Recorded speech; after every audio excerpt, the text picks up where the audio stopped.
Hello and welcome to another special edition of First Post Gameplan brought to you by OPPO. So guys, we're back in the innings interval of the ongoing Champions Trophy 2017 final with India taking on Pakistan in what is being billed as the mother of all contests. Now, to give you a quick recap, India won the toss, elected to field, but Pakistan made full use of the batting-friendly conditions to post a daunting 338 for 4 on the board. Courtesy, of course, Fakhar Zaman's maiden international century. Now, joining me is noted cricket expert Ayaz Memon from Delhi. And Ayaz, first things first, Fakhar Zaman scaled a whole new height this evening, and he brought up his maiden ODI international century. So, what do you have to say about that? Well, I think he played superbly. He had early luck. He was a little scratchy to start with. He got bowled off a no ball, but he didn't get phased. And this, I think, is the you can call it the abandon of youth, young man, no great reputation to protect. He had the daredevilry to accompany his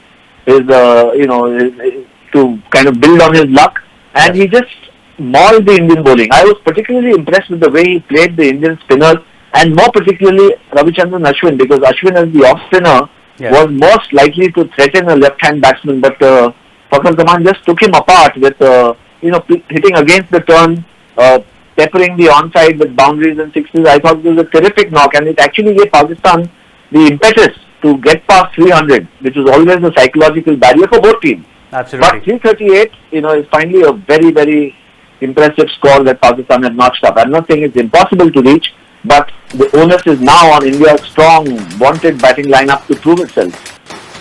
Absolutely. And talking about Fakhar Zaman, of course, now a brilliant knock, but talking about his impact in this particular match, I know it's a bit early right now to say this, but do you think he might actually emerge as the find of the tournament, so to speak? I mean, irrespective of the result, he's already emerged as the find of the tournament. He and Hassan Ali, in that sense, are the finds of the tournament, because all the others who made the runs or taken wickets are established players. If you talk of Shikhar Dhawan or Rohit or Virat Kohli, they've got massive reputations already. So Fakhar Zaman, if he's not already played a match-winning inning, even if Pakistan lose, he's emerged as a hero for his team, for his country, and for a lot of cricket lovers across the world who've seen just an exciting young batsman come through. So I think whatever else, he, with support from Azhar Ali and Mohammad Hafiz, have given Pakistan a chance of winning. This is, a lot of people anticipated, and we all thought that Pakistan's batting was just not good enough to get past maybe 250, 255. But here they are 338. So this match is certainly not going to be one-sided, and certainly it has proved a lot of us wrong about Pakistan's batting. Absolutely. And a quick word on Azhar Ali as well. I heard you mention that name, and he played an aggressive innings right from the start instead of his usual conservative one. What do you have to say about that? Well, I thought actually Azhar, till the time he got out, looked the better batsman than Fakhar Zaman, because Fakhar was a little off color to start with, scratchy, got bowled off a no ball, as I mentioned, and Azhar took it on himself to farm the strike, so to speak, keep him away from the attack till he had gained in confidence, gained his composure, and the way they were batting that Jugalbandi, they didn't seem like getting out till it had to be a run out to dismiss one of them. Absolutely. And talking about the run out, of course, which got Azhar Ali dismissed, India couldn't quite capitalize on the dismissal, and Fakhar Zaman in no time resumed his hitting. But that was, of course, because there were the spinners being deployed. So do you think that Kohli probably missed a trick, and maybe he was also wrong in his tactics on this particular occasion, going with Ashwin and Jadeja and introducing Kedar Jadhav very late in this innings?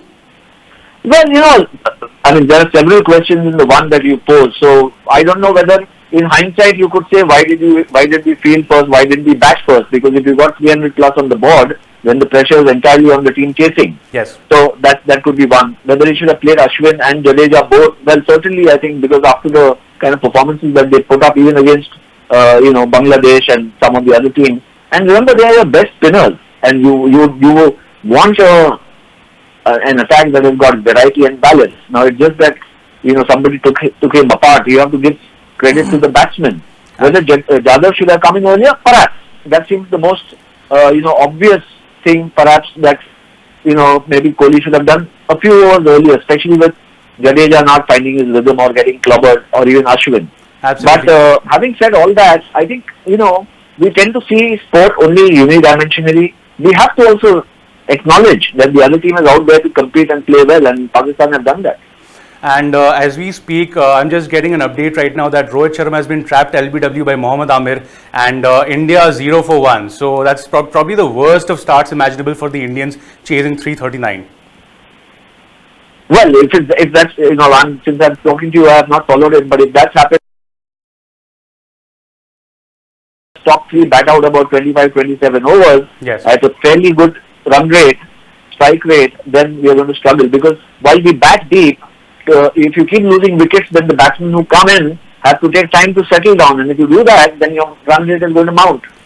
Absolutely, but of course the wicket loss means that Pakistan clearly have the upper hand right now, and it remains to be seen whether the men in blue can successfully defend this totaler, or whether the corner Tigers finally do the unthinkable and Captain Sarfaraz Nawaz lifts the trophy. But thank you once again, Ayaz, for joining in, and to the viewers, don't go anywhere, because we'll return at the end of the Indian innings to discuss more. But for now, it's a goodbye. Thank you so much.